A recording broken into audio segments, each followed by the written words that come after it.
Sa nakaraang video, pagkatalikod ng orc, biglang nag-surge ang katawan ni Lancelot ng isang kakaibang lakas. Nawala ang lahat ng sugat niya sa isang iglap. Pinunit niya ang mga posos, tumalon sa likod ng orc, at nang walang pag-aalinlangan ay pinatay ito.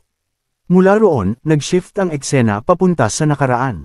Pinalibutan siya ng mga lalaki at babaeng naka-green coat, nag-uusap ng pabulong habang nag-aayos ng needles at nag-check ng vitals. Umiingay ang mga machine sa background, mababa at nakakanerbiyos. Sa puntong iyon, wala na siyang nararamdaman, hindi takot, hindi sakit. Parang wala na siya sa sarili. Habang hinihiwa ng isang scientist ang braso niya para kumuha ng tissue sample, napahinto ang lahat. Sa harap nila, agad na nagsara ang sugat, parang nag-rewind ang oras. Napasinghap ang isa sa mga scientist habang sinasabing gumana na ang experiment. Lumapit pa ang isa, halatang hindi makapaniwala, at tinanong si Lancelot kung perfect ba ang regeneration at kung may kakaibang nararamdaman pa siya. Napatitig si Lancelot sa braso niyang dati naputol na, pero ngayon ay buo na ulit. Hindi makapaniwala ang mga scientists. May nagsabi pang kaya na nilang gumawa ng invincible soldiers dahil sa breakthrough na iyon. Lumipas ang ilang araw, pero may kapalit ang perfection. Inalok nila si Lancelot ng hilaw na karne na may kung anong kakaibang ugat at kulay. Tumanggi siya agad. Dahil doon, binugbog nila siya ng paulit-ulit. Galit na galit ang isa sa mga scientists habang sinasabihang kumain na lang siya. Ipinaliwanag naman ng isa na kailangan niya talagang kainin yun para gumana ng buo ang self-repair ability niya. Habang duguan si Lancelot, naisip niya kung bakit kailangang ganoon ang proseso. Natapos ang memorya ng bumagsak ang bangkay ng orc sa lupa, bumubulwak ang dugo nito. Nagulat ang ibang orc, may sumigaw na imposibleng makalakad ang tao dahil winasak daw nila ang mga binti nito. Pero wala na si Lancelot sa kinatatayuan niya. Maya-maya lumitaw si Lancelot tulad ng multo. Tumama ang kamao niya sa mukha ng isang orc, binali ang buto, at pinatalbog ito ng parang laruan. Habang nagkalat ang dugo sa hangin, sabay-sabay na sumugod ang mga orc. Pero umiwas si Lancelot sa bawat atake, mabilis, fluid, para bang kamatayan ng anyong tao. Umiikot ang sipa niya at binali ang leeg ng isa. Sa isa naman, binutis ng kamao niya ang lalamunan, parang sandata ang mga kamay niya. Nagkagulo ang mga orc habang sunod-sunod silang bumabagsak. May isang orc na nagtangkang tumakas para humingi ng reinforcements, pero naghagis ng axe si Lancelot. Tumusok iyon sa bungo ng orc, at bumagsak itong parang sako ng karne. Sa gilid ng labanan, pinagmasdan siya ng vice leader ng Caltham's forces. Nakita niyang kusa ang paghilom ng sugat ni Lancelot. Doon niya sinabi na hindi iyon normal na tao, baka undead o isang cursed being. Kaya nagutos siya sa mga mages na maghanda ng sorcery at huwag nang magsayang ng sundalo. Agad na pumwesto ang mga orc mages, gumuhit ang arcane glyphs, at sinimula ng incantation. Habang hinihingal si Lancelot, napaisip siyang humihina na ang epekto at hindi man lang niya lubos na naipaghiganti ang mga kasamahan. Tinanong ng vice leader ang isa sa mga orc tungkol sa iba pang human captives. Sinabi nitong lahat sila ay ipinadala sa main force. Biglang dumilim ang ekspresyon ng ni Lancelot habang binabanggit ang pangalang Percival. Sa isip ni Lancelot, sumulpat ang boses ng head scientist. Sinabi nitong huwag kailanman kakain ng laman ng ibang demi-human dahil mali ang magiging epekto ng regeneration. Magre-respond lang ito ng tama kapag laman ng sariling species. Kapag kumain ng iba, hindi ito papatay agad, pero sisirain ang katawan habang buhay pa. Nagdulot ito ng kaba sa dibdib ni Lancelot. Bigla namang nag-utos. Ang vice leader na i-launch na ang attack. Sunod-sunod na tumama ang fireballs, at sumabog ang lupa sa kinatatayuan ni Lancelot. Umangat ang usok at apoy, at kampante ang vice leader na tapos na ang laban. Pero napasigaw ang isang mage ng mapansing may nakatayong anino sa loob ng usok. Lumabas si Lancelot, sunog, duguan, pero naglalakad. At habang lumalapit, ngumunguya siya ng hilaw na laman ng orc. Mabilis na naghilom ang katawan niya. Sa isip niya, tama nga ang scientist, hindi ito nakakamatay agad, at sapat na iyon para mabuhay siya ngayon. Nang makita siyang buhay pa, nagsigawan ang mga orc. Galit na galit ang vice leader habang sumisigaw na huwag siyang hayaang makarating sa main force.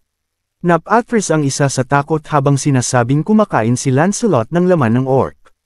Nagutos ang vice leader na umatake ang lahat, sinasabing isa lang naman ang kalaban at kaya nilang patayin agad. Pero mula sa apoy, sumabog si Lancelot na parang reaper na naghihiganti.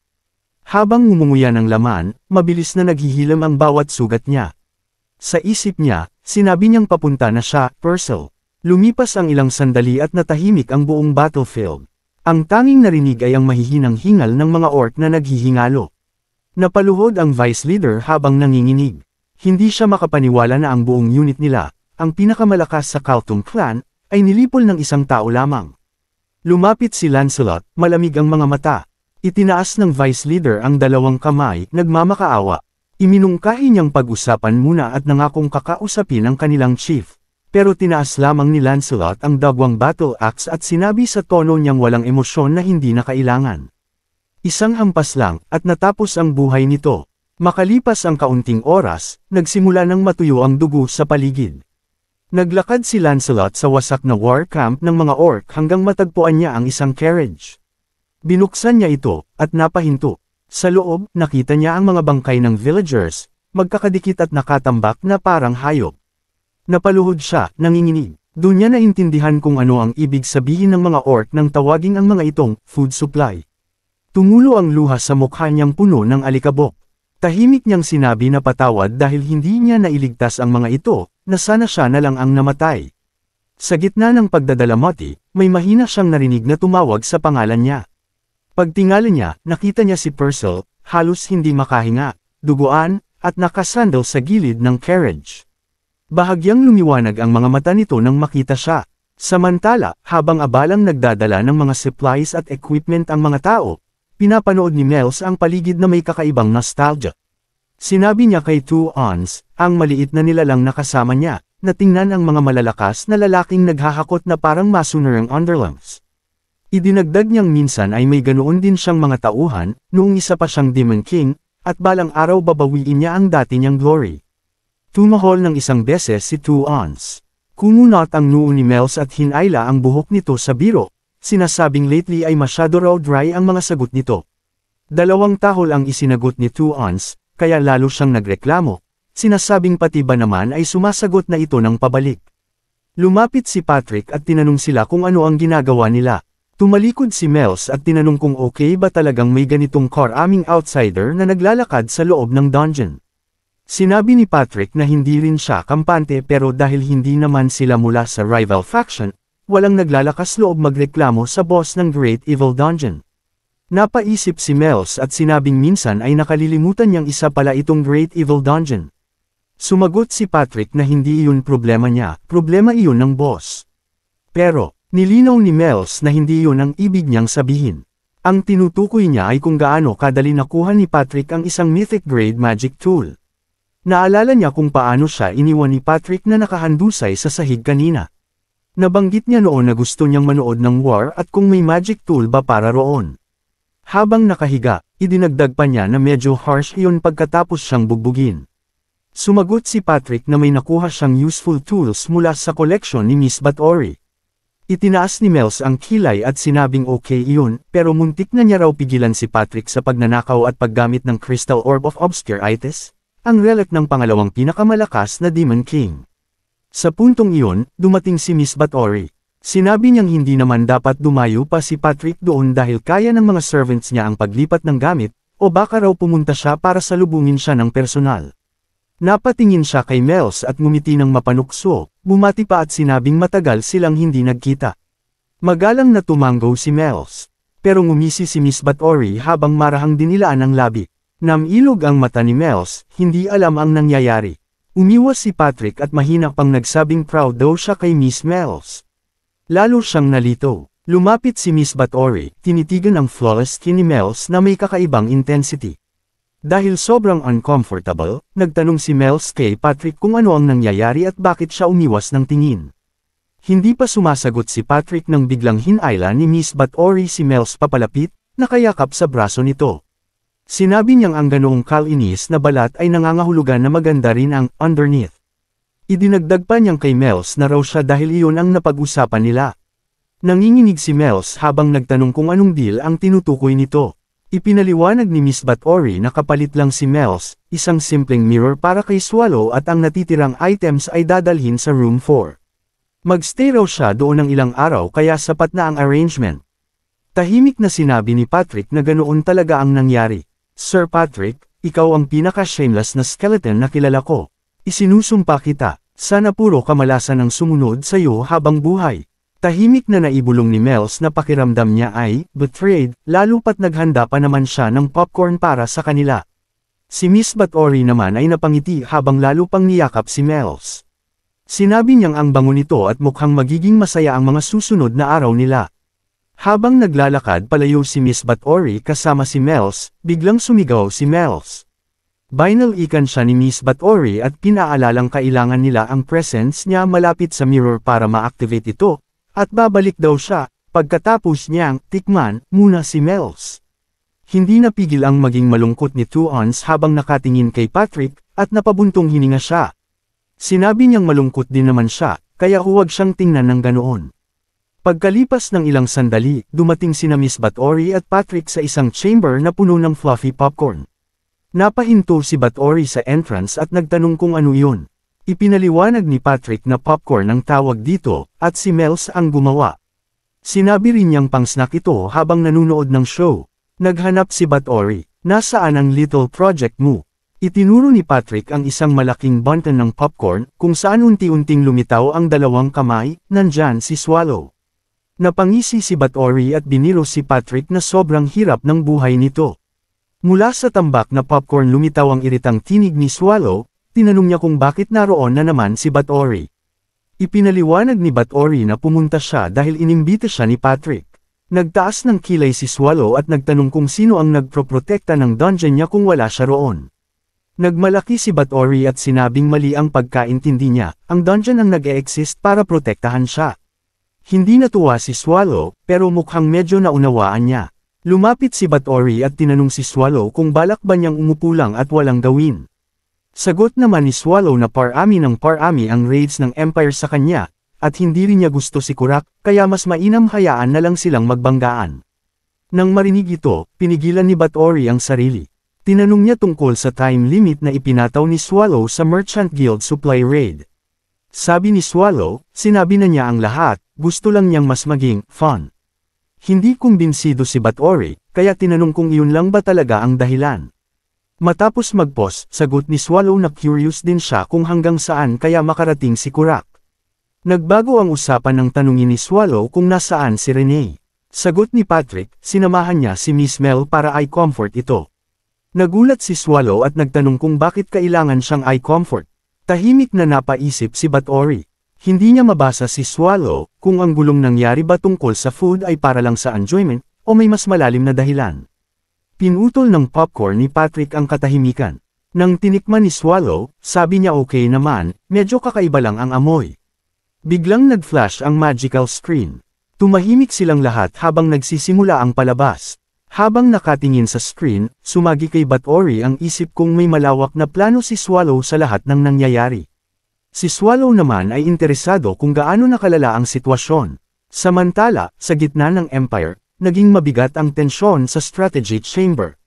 Biglang bumukas ang pinto at pumasok ang isang messenger na hinahabol ang hininga habang sumisigaw. Urgent report. Bumagsak na ang Palestine. Nagulat ang lahat, lalo na nang maalalang hindi pa man lumilipas ang 5 oras mula nang magsimula ang labanan. Natakot sila na baka makarating na agad sa Reyes ang kaaway. Nakatayo si Ethel Brias, tahimik at malalim ang iniisip. Bigla namang may nagsalita sa pintuan, si Carte, commander ng Red Dragon Raid Force. Tahimik pero matatag na sinabi niyang siya mismo ang mamumuno sa Raid Force. Gayunpaman, tumutol si Ethel Brias. Ipinaliwanag niyang hindi niya dinodown ang kakayahan ni Carte, pero sa kakulangan ng puwersang maaaring i-deploy, ang kaya lang nilang gawin ay mag-delay. Kahit orcs lang ang kalaban, bahagi pa rin ang mga ito ng mga Great Evil Dungeons. Kapag nalipol ang Red Dragon Raid Force ngayon, malaking kawalan iyon. Nag-react ang isang subordinate ni Carte, pero agad itong pinatahimik ng commander. Hinarap ni Carte si Ethel Brias at tinawag itong R. Edelbris Garlevstein, sinabing kahit hindi siya nito lubos na pinagkakatiwalaan, siya mismo ay may tiwala na magiging tama ang calculations ni Ethel Brias. Matapos ang ilang sandali, napabuntong hininga si Ethel Brias at tinawag si Carte bilang Dragon Slayer. Sa huli, inaprubahan niya ang deployment ng Nixer Red Dragon Raid Force. Ngumiti si Carte, puno ng determinasyon, at agad na nag-utos sa kanyang puwersa. Prepare for battle. Sabay nilang sinagot ng kanyang mga tauhan, yes, sir. Habang palabas si Carte, nanatiling tahimik si Ethelbreus bago mahina at halos pabulong na nagdasal. Carte, bumalik ka ng ligtas. Pagkalipas ng ilang sandali, si Ethelbreus ay nasa ilalim ng mainit na shower, hinahayaan ang singaw na pawiin ang pagod sa katawan niya.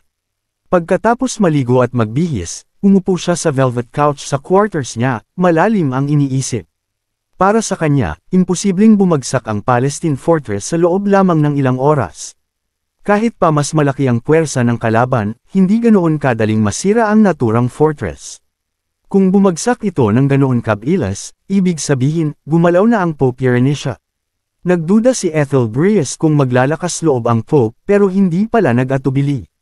Napangiti siya ng kaunti, labis ang pagkatuwa na umaayon ang mga pangyayari sa plano niya. Ngunit may isang bagay na hindi niya maunawaan. Bakit sila buhay pa? Bakit wala pang aksyon mula sa Pope? Habang iniisip niya iyon, may kumatok sa pinto. Isang tinig mula sa labas ang nagpakilala bilang sugo mula sa Magic Academic Society. Pinapasok siya ni Ethelbreus ng kalmado. Pumasok ang lalaking nakasuot ng blue robes at iniulat na handa na ang lahat. Narito siya para sunduin ang opisyal. Tumango si Ethelbreus at sumunod. Naglakad sila sa madilim at paikot-ikot na mga koridor hanggang makarating sa isang nakatagong pasilidad. Sa loob ng napakalaking chamber na may nakakabulag na arcane light, sinabi ng lalaki na maaari na nitong alisin ang hood dahil wala rito ang kaaway.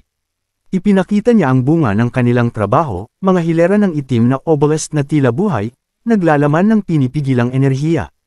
Tahimik na tiningnan niyo ni Ethelbreus at sinabi lamang na, excellent.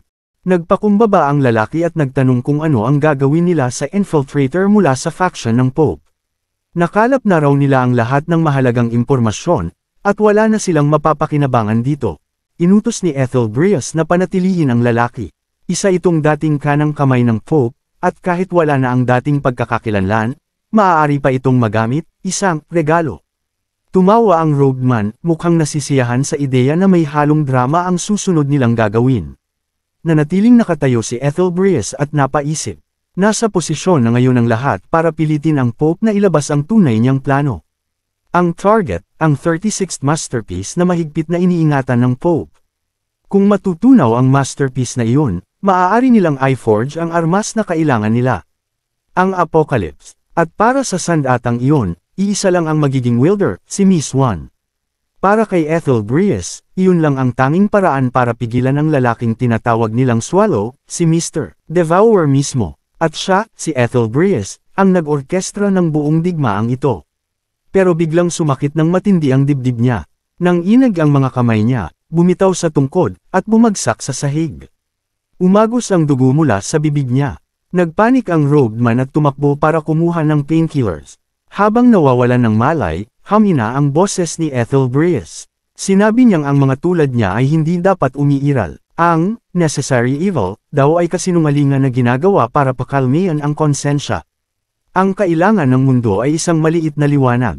Isang tao gaya ni Miss One. Sa ilalim ng malamig na buwan, humihingal si Miss One, katawan niya puno ng pasa. Pinagmamasdan siya ni Rushmore, dating hero, nakapulupot ang braso at halatang hindi impressed. Mahigpit nitong sinabi na kung tatawagan siya sa madaling araw para mag-train, dapat man lang mag-focus si One. Nagulat si One at sinabing pakiramdam niya ay tinatawag siya ni Ethelbreus. Umismid si Rushmore, sinabi nitong hindi ganun kalakas ang boses ng matandang iyon para marinig pa nila dito. At mula kanina, wala pa raw tinatama si One kahit isang beses.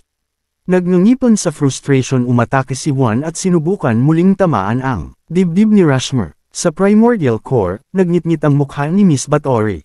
Umaapaw ang killing intent niya, tila itim na bagyong papalapit. Napangiwi si Swallow at sinabing masakit sa pakiramdam ang ganoong presence. Hindi naman nakapigil si Bathory, galit siya sa nakikita niya. Pumasok si Patrick, seryoso ang mukha. Tinanong niya si Swallow kung hindi ba siya galit kahit kaunti. Nagtaas ng kilay si Swallow at tila nagduda kung dapat nga ba. Ipinaliwanag ni Patrick na sinabi ni Kurak na kakampi ito ng mga tao, ngunit inakala nila na mercenaries o rogue states ang tinutukoy, hindi sila. Galit na sinabi ni Miss Bathory na nagbaba ng dangal bilang monster si Kurak. Sumang-ayon si Patrick, ang pakikipagsabuatan sa religious order ay malaking kahihiyan. Tumingin si Swallow sa harapan. Nandoon si Kurak, nakatayo kasabay ng mga kumikislap na paladins. Mahinang sinabi ni Swallow, paladins, pero sa dulo, tao rin lang sila. Sa Ice Palace ng Great Evil Dungeon na pinamumunuan ni Azzy, dumating siya mula sa pagpupulong sa Primordial Core. Lumuhad ang kanyang draconic attendant at tinanong kung naging maayos ang meeting. Ipinabatid ni Azzy na maayos ang takbo ng pagpupulong at nananatiling hindi kumikilos si Swallow. Ngunit sinabi rin niyang may bagong banta. Si Mother Hexable ng Sand Tomb ay nakipag-alyansa kay Kurak. Pero, kung nagka-alyansa na sina Kurak at Mother Hexable, ano kaya ang susunod na hakbang ni Swallow? Huwag kalimutang mag-like at mag-subscribe para malaman sa susunod na kwento.